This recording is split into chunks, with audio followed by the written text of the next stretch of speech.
Hi friends, welcome to my channel. இன்னைக்கு வீடியோல பாத்தீங்கன்னா ஒரு கப் கோதுமை மாவு வச்சு நம்ம எப்படி ஒரு டிஃபன் ரெசிபி செய்யலாம்னு பார்க்கலாம் வாங்க. வீடியோக்கு போறதுக்கு முன்னாடி நம்ம சேனலை புதுசா பார்க்கறவங்க மறக்காம Subscribe பண்ணிருங்க. கூடவே ஆல் பட்டனையும் கிளிக் பண்ணிருங்க. இந்த ரெசிபி செய்யறதுக்கு ஒரு பவுல்ல 1/4 கப் கோதுமை மாவு எடுத்துக்கறேங்க. 1/4 டீஸ்பூன் போல உப்பு, கொஞ்சம் கொஞ்சமா தண்ணி சேர்த்து நம்ம நல்லா சப்பாத்தி மாவு பதத்துக்கு பிசைஞ்சு எடுத்துக்கலாங்க.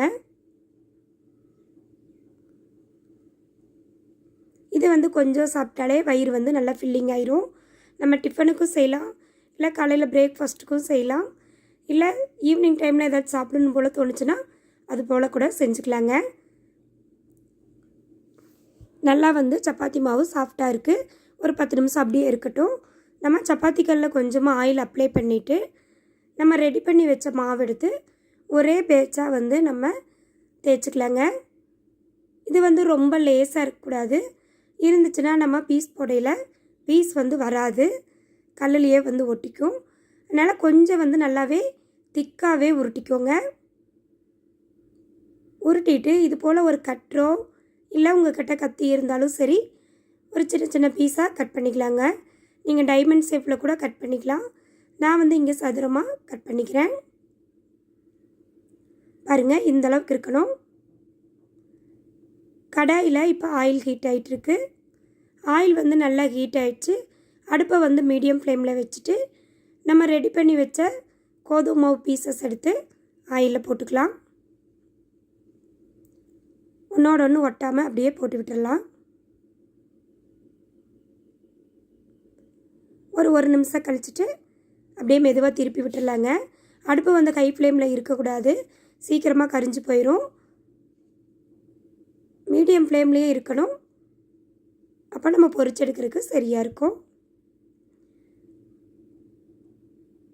இது பார்த்திங்கன்னா நல்லா வெந்து கோல்டன் ப்ரௌன் கலர் ஆகும். அந்த ஸ்டேஜில் நம்ம எடுத்துக்கலாம். ரொம்ப விட்டிங்கன்னா கருகிற அப்படி ஆயிரும். நம்ம இந்த ஸ்டேஜ்லேயே எல்லாத்தையும் வடித்து எடுத்துக்கலாங்க. ஒரு தட்டுக்கு மாற்றிடலாம். இது எடுக்கும்போது பார்த்திங்கன்னா கொஞ்சம் மொறுமொறுப்பாக இருக்கும். ஆனால் ஒரு 10 நிமிஷம் ஆறிச்சுன்னா அது நல்லா சப்பாத்தி சேஃபில் ஆகிக்குங்க. ஒரு கடாயில் பார்த்திங்கன்னா 2 ஸ்பூன் ஆயில் சேர்த்துக்கலாம். 1/4 டீஸ்பூன் கடுகு, காரத்துக்கு 2 பச்சை மிளகாயை நல்லா பொடி பொடியாக நறுக்கியிருக்கிறேன், அதை சேர்த்துக்கலாம்.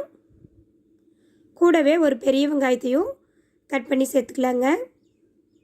நீங்கள் சின்ன வெங்காயம் சேர்த்துனீங்கனாலும் ரொம்பவே டேஸ்ட்டாக இருக்கும். நான் இங்கே ஒரு பெரிய வெங்காயத்தை பொடியாக நறுக்கி சேர்த்துருக்குறேன். வெங்காயம் பச்சை மிளகாயெல்லாம் ஒரு நிமிஷம் வதங்கின பிறகு நம்ம ஒரு மீடியம் சைஸ் தக்காளி ஒன்று எடுத்து நல்லா பொடி பொடியாக கட் பண்ணி இது கூட சேர்த்துக்கலாம். சேர்த்து நல்லா வதக்கி விட்டுடலாம்.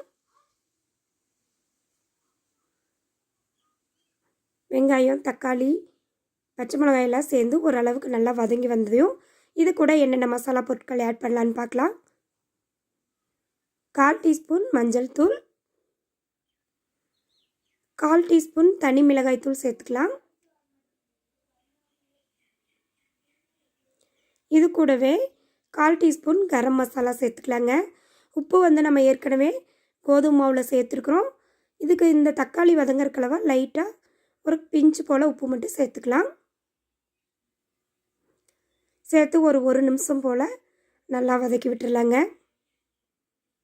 டெய்லி டிஃபனுக்கு நம்ம என்ன செய்கிறதுன்னு யோசிக்கிறதுக்கு இட்லி, தோசை, சப்பாத்தி, பூரி இதே எடுத்துக்காமல் இது போல் ஒரு டைம் செஞ்சு பாருங்கள். ரொம்ப டேஸ்ட்டாக இருக்கும். பாருங்கள், எல்லாமே நல்லா வதங்கி சுருண்டு வந்துருச்சு. இது கூட நம்ம ஆயிலில் பொரித்து வச்சுருக்கிற அந்த கோதுமை பீசஸை இது கூட சேர்த்துக்கலாங்க.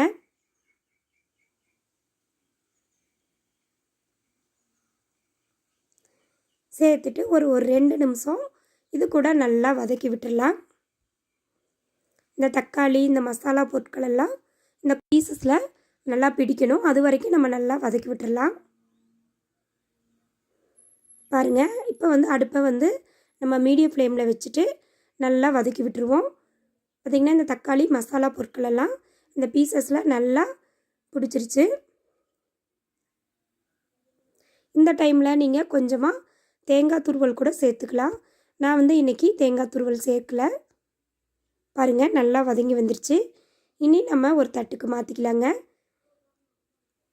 அருமையான ஒரு ஃபில்லிங்கான கோதுமை மாவில் ஒரு டிஃபன் ரெசிபி ரெடி ஆயிடுச்சு. இந்த வீடியோ பிடிச்சிருந்தா சேனலை மறக்காமல் சப்ஸ்கிரைப் பண்ணிடுங்க. லைக் பண்ணுங்கள், ஷேர் பண்ணுங்கள், கமெண்ட் பண்ணுங்கள்.